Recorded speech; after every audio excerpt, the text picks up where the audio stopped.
You did the responsible thing. You put money into savings. You watched the number sit there, safe and still, and every time you checked it, a small, quiet relief settled over you. You were finally being smart with your money. But here is something stranger than it sounds. That safe, still, untouched money was quietly losing a war you never knew it was fighting. Not to a scam, not to a bad investment, to something slower and far more patient than either. Let me show you what it was. Every year, prices go up. Bread, rent, gas, the coffee you grab without thinking about it. That slow upward climb has a name. Economists call it inflation, and underneath the word is a very simple idea. Over time, the same dollar buys a little less than it did before. So read this slowly.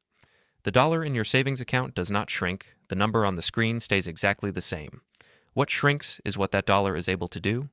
That ability, the amount of real life a single dollar can buy, has a name too. It is called purchasing power. And while you were proudly watching your number hold perfectly still, its purchasing power was sliding downhill, one quiet month at a time. Think about something you bought 10 years ago, a cup of coffee, a tank of gas, a single week of groceries. Now picture the price tag on that same thing today.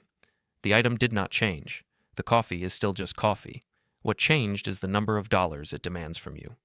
That gap, the space between the old price and the new one, is the exact size of the bite that was taken out of your money while it sat still. So you were never standing still at all. You only thought you were. Why does that trick work so well on us? Why does almost everyone, including people far smarter than average, fall for it? The answer starts with an economist named Irving Fisher, who described the whole problem almost 100 years ago. He gave it a name that still fits perfectly. He called it the money illusion. The idea is simple and a little embarrassing once you see it. We think about money as a number. We almost never think about what the number can actually buy. Decades after Fisher, 3 researchers named Eldar Shafir, Peter Diamond, and Amos Tversky put this illusion under a microscope. They found that even careful, intelligent people consistently confuse the size of the number with its real value.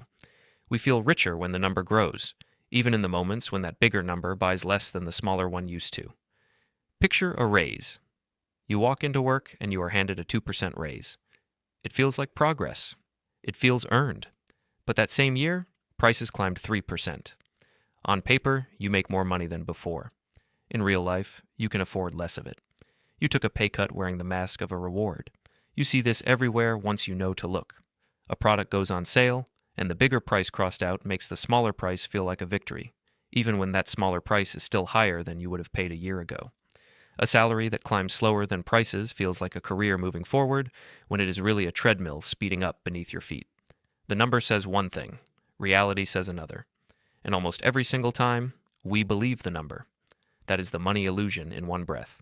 And your savings account is the place where it feels most comfortable of all. Now let us talk about the actual math, because the math is where the quiet damage hides. A savings account does pay you something. The bank gives you a little interest for keeping your money there. For years, though, that little has been almost nothing. Far, far less than the rate at which prices were rising. Here is the part nobody teaches you. There are 2 kinds of return, and they are not the same thing. There is the nominal return, which is just the number the bank advertises. And there is the real return, which is what is left over after inflation has taken its share. Imagine your account pays you half of 1% in a year. In that same year, prices rise 3%. Your nominal return looks positive. But your real return, the one that actually matters, is negative. You did not earn money that year. You paid. You paid a small, invisible fee for the comfort of watching a number stay still. Does that sound like saving to you? Or does it sound like a slow, quiet kind of spending? There is a fast way to feel the speed of this. Take the number 70. Divide it by the inflation rate, and you get the rough number of years it takes for prices to double, which is the same as the number of years it takes your frozen money to lose half of its power. At 3%, that is a little over 20 years. At 6%, it is barely 12. The higher prices climb, the faster the still money falls behind, and the floor moves without you ever feeling it. Stretch that across a whole life, and the scale becomes hard to ignore. The cash you carefully froze today, the money you set aside for some far-off version of the future, arrives in that future weighing about half of what it weighs right now. You kept every dollar.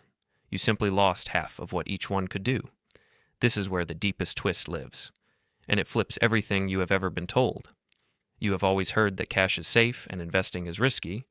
That is only half true, and the missing half is the dangerous one. Cash does protect you from sudden drops. Nothing crashes overnight inside a savings account. But in exchange for avoiding the fast loss, you quietly sign up for a slow one, a guaranteed one, a loss that arrives on time, every single year, exactly on schedule. So why do we choose it anyway? If some part of us can sense the erosion, why do we keep running back to the frozen pile? For that, we turn to two of the most important names in all of behavioral science, Daniel Kahneman and Amos Tversky. In 1979, they introduced an idea called prospect theory, and buried inside it was a discovery about pain. They found that a loss hurts us about twice as much as a gain of the very same size feels good. Losing $100 stings far more than finding $100 delights. Now look at what that does to us. A dip in the market is loud. It is visible. You can watch the number fall in bright red, and it frightens you. Inflation makes no sound at all. It never flashes red. So we sprint away from the loss we can see and run straight into the arms of the loss we cannot. We pick the certain silent loss over the occasional visible one, because one of them hurts out loud and the other never once makes us flinch. There is another cost hiding here, and it might be the most expensive of all. Economists call it opportunity cost. It simply means the value of the thing you gave up by choosing this instead of that. Money sitting still is not only losing to inflation, it is also missing every bit of growth it could have been earning somewhere else.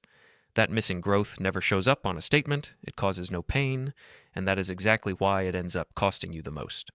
So why does the frozen pile feel so good, even when you half suspect the truth? A man named Richard Thaler, who later won a Nobel Prize for this exact kind of work, gave us the answer. He showed that we keep money in invisible mental boxes, and we label each box inside our heads. The box marked savings gets a special label. We call it safe, we call it sacred. And because we labeled it that way, we freeze it, and we never let it do any work at all.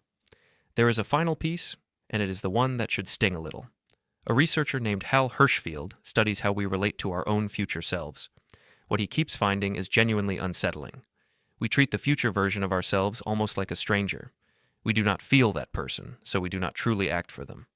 In his experiments, when people were shown aged photographs of their own faces, that stranger suddenly became real, and they immediately began saving more for him.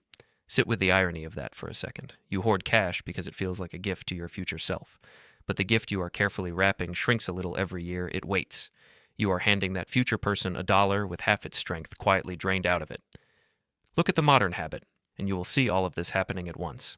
People sitting on far more cash than they could ever need for an emergency, watching the number, feeling responsible, feeling careful, while the entire pile bleeds value in total silence. Now hear this part clearly, because it matters more than anything else here. A real cushion is wise. Money you can reach in a true emergency is not a mistake. It is protection, and every single person needs some of it. The trap is not having savings. The trap is mistaking a frozen, decaying pile for safety, and letting money that should be working sit perfectly still instead. Money has a job to do. Money that is not doing its job is not resting. It is quietly walking backwards. That is the secret the still number was keeping from you the entire time. The thing that felt the safest was the one thing guaranteed to slowly cost you. The comfort was real. The progress was not. You did the responsible thing when you decided to save. That instinct was good. It was never the saving that failed you. It was the stillness. So now you know what that quiet, comforting number could never bring itself to tell you. Saving was never the mistake. Standing still was.